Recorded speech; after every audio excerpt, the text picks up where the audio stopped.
Hey, hi team, welcome again to UFT training. So last time we have seen how to record and playback. Now today we are going to see what are the different types of the views are there. So if you go and check, right? So what are the different types of views? So where we can write a script and that is called as the expert view, or it is called as an editor. This is called as an editor or an expert view. Now if I want to go and change with the keyword view, so there are two views. This one is called as a keyword view. Now if you check this keyword view, right, we have four columns. Okay, we have four columns. One is item, right, then the operation, value, and then documentation. Now if you check this item is nothing but the objects which is recognized by this UFT. Okay, so agent name. Now if you can see that the agent name, then the password, I clicked on OK button, right, and then finally I close that window. So now if you check it out, this keyword view is also called as an icon based view. Okay, we can see the icons. So this is what the window is there. So it is showing this window icon, right? You can see the pencil icon, that is a edit icon, right? So we can enter into the agent name field, we can enter the password into that field. Now this OK button, it's like a button, right? WPF button. So these are the small icons is there, and this is why it is called as a icon based view. Okay, and this item is nothing but the objects. Next is the operation. Operation is nothing but the actions that you perform. Okay, whether you clicked on it, whether you entered, you set some the value, correct? So in the agent name field, it's an edit text box and we enter something into it. So the set is an operation. For the password, it is a set secure, which is in the encrypted format. Now, if you see this, these are the values that we entered. Okay, so agent name has entered John, and the set secure we enter something. Okay, right. So these are the encrypted format. Now in the documentation, it's very simple, like how we write it down the test cases. In the steps, I enter the John into the agent name field. Correct. It's entered the password, encrypted password into the password edit box. Clicked on the OK button and close the the micro focus flights application. So the same, if you check it out, I have written the steps. So you have to open this application, then enter the username, enter password, click OK button, and close the application. The same thing, you will get it in the documentation. Any question, any doubt for this, the keyword view? No, sir. Yes. So the four columns, remember, one is item, another one is an operation, value, documentation. Four columns, right? Active screen, it displays that this screen in the snapshot of that particular steps. So if you go with this step, say I entered the agent name, you can see that this active screen that this snapshot has changed. Okay, and we will see how to perform this, how to change the properties and all, etc. There are so many things are there that we will discuss later on step by step. Okay, now what I want to show you, this is the different views are there. Now let's go back to the editor view. Now you can see that the script is in the app here. We can enhance the script. We can the add something, the say for example I want to validate it using if else condition, that also we can do it. Okay, right? So these are the different kinds of the views are there. So there are two types of views, remember. One is called as a keyword view and the another one is called as an the expert view or an editor view. Okay, now let's go to the file and the setting, and we have to check different options over here.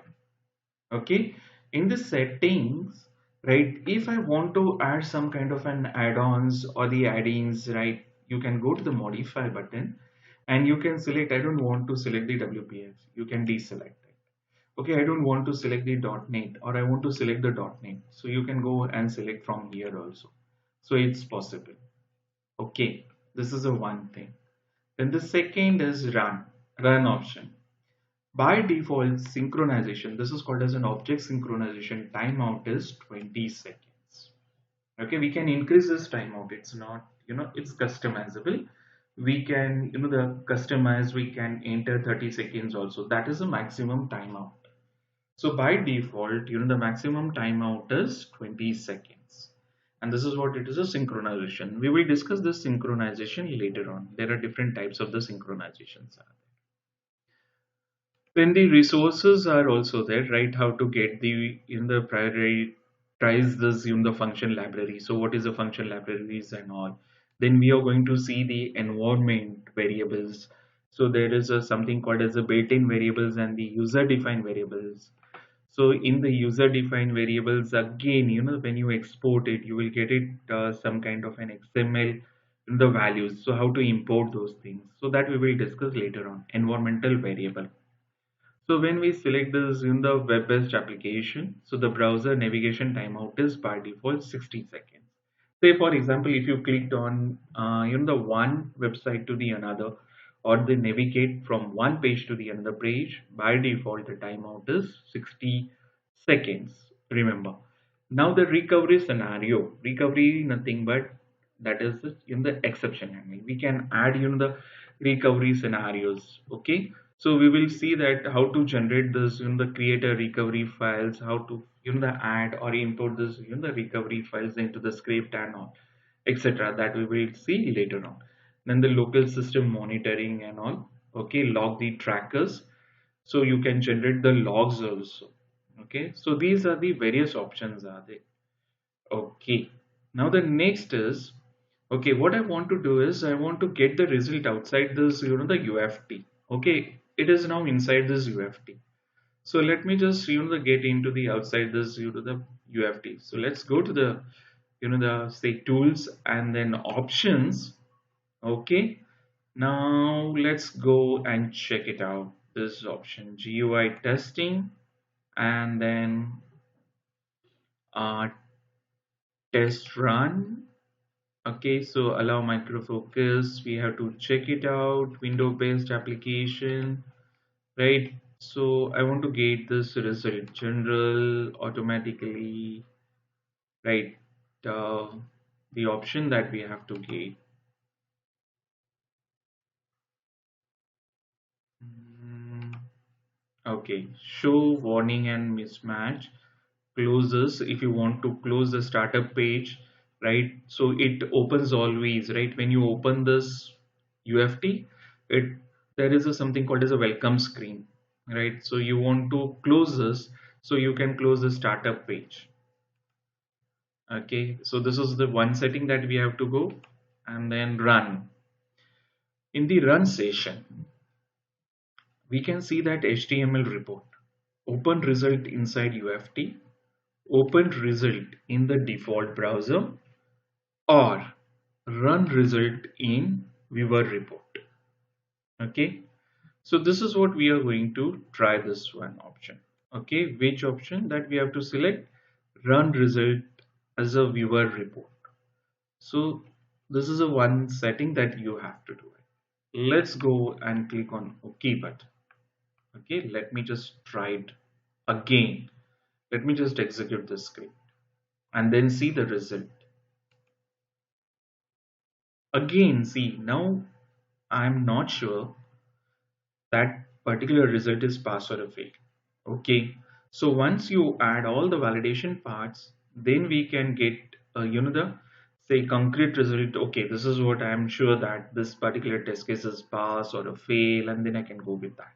But right now I'm not sure. So that this is why I just want to become into in the temporary result. So let's run it again. And now you have to very carefully observe this. So we are getting a result in the separate window. Now you can see this. We got the result in a separate window.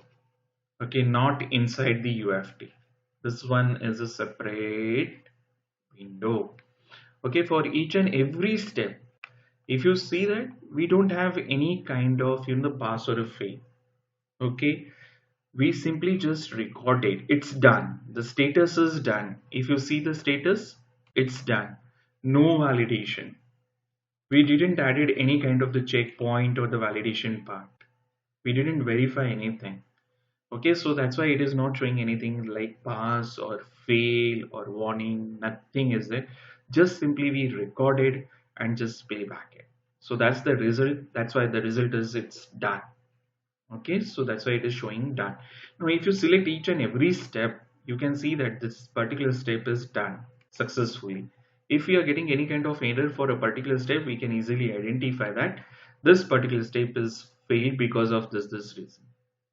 Okay, so hope that this is clear to you. Yes. Yes, sir. Okay, that's great. Okay, so we will continue with next, like what is an object repository, how to identify the objects using an object spine.